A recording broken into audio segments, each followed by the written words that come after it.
হে ভগৱান, এদিন দুদিন কৰি ঘৰখনৰ অভাৱ দিনে দিনে বাঢ়ি গৈ আছে। ঘৰখনত খাবৰ কাৰণে একো এটা নাই। ভোকত পেটৰ নাড়ী ছিগি গৈছে। কিনো কৰিম ভাবিয়ে পোৱা নাই। ঘৰখনত যি নেকি সাঁচতীয়া পাৰ পইচা আছিলে সকলোখিনি খৰচ হৈ গ'ল। এতিয়া খাবৰ কাৰণে একোৱেই নাই।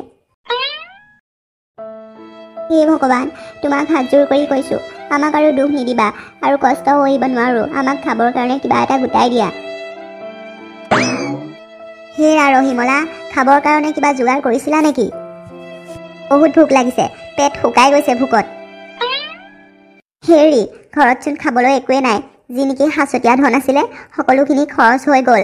এতিয়া ঘৰত খাবলৈ চাউল পাতি একোৱেই নাই। আপুনি যোগাৰ কৰিলেহে কৰা আৰু। তুমি চিন্তা কৰি নাথাকিবা, মই কিবা এটা কৰিম। জংঘলতে গৈ দুডালমান খৰি পাওঁ নেকি চাওঁগৈ। খৰি বেছিয়ে কেইটকামান উপাৰ্জন কৰি খাবৰ কাৰণে কিবা এটা গোটাবিহি।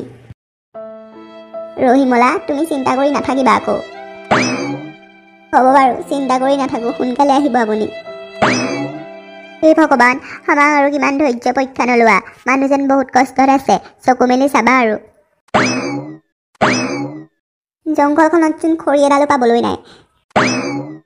নাই নাই, মই ঘৰলৈ খালী হাতে উভতি যাব নোৱাৰোঁ। ৰহিমলাই বহুত কষ্ট পাব। কিবা এটা কৰি হ'লেও দুডালমান খৰি গোটাব লাগিব। বচোৱা, কোনোবাই মোক বচোৱা। মোৰ ভৰিখন গাঁতত সোমাই গ'ল। কোনোবাই শুনিছানে?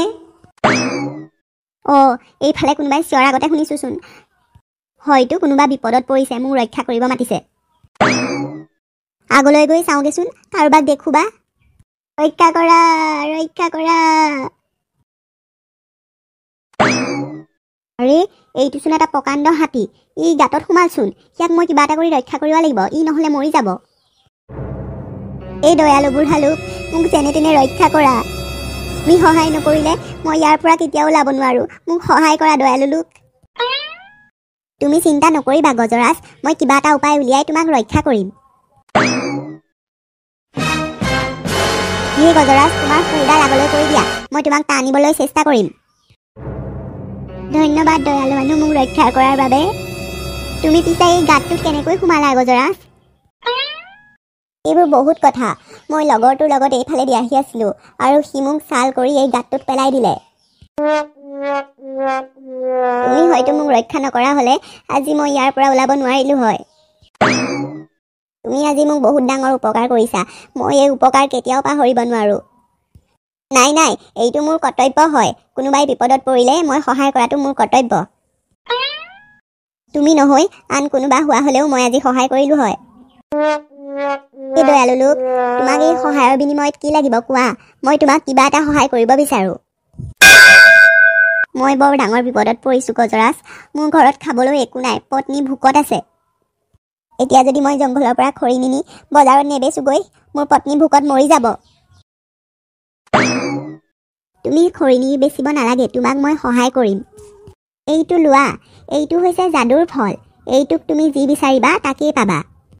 কিন্তু শুনা, ইয়াক তুমি ভালদৰে ব্যৱহাৰ কৰিবা। কেতিয়াও তুমি লোভত নপৰিবা। লোভত পৰিলে তোমাৰেই বিপদ। হে গজৰাজ, মোক এইকণ সহায় কৰাৰ কাৰণে ধন্যবাদ। মই আপোনাৰ এই সহায় কেতিয়াও নাপাহৰোঁ। তেনেহ'লে মই মোৰ ঘৰৰ ফালে বাট লওঁ। মই মোৰ পত্নীক এইটো দেখাওঁগৈ। পত্নী বহুত সুখী হ'ব। নিশ্চয়, আকৌ লগ পাম তোমাক। হে ভগৱান, মানুহজন ইমান সময় হ'ল আহি পোৱাহি নাই। জংঘলত খৰি বিচাৰি পালেই নে নাই পোৱা। ৰহিমলা, ৰহিমলা, চোৱাচোন মই কি আনিছোঁ। আৰে, আপোনাৰ হাতত এইটো কিনো? কি আনিছে আপুনি? এইটো হৈছে যাদুৰ ফল। এইটো মোক জংঘলত গজৰাজে দিছে। আজিৰ পৰা আমাৰ সকলো অভাৱ অনাটন দূৰ হ'ব। আজিৰ পৰা আৰু আমি খালী পেটেৰে থাকিবলগীয়া নহয়। বন্ধুসকল, গম পালে নহয় এতিয়া? আমি সকলোকে সহায় কৰিব লাগে, তেতিয়াহে আমাক ভগৱানে চকু মেলি চায়। আৰু আমাৰ চেনেলটো ছাবস্ক্ৰাইব কৰিব নাপাহৰিব দেই বন্ধুসকল।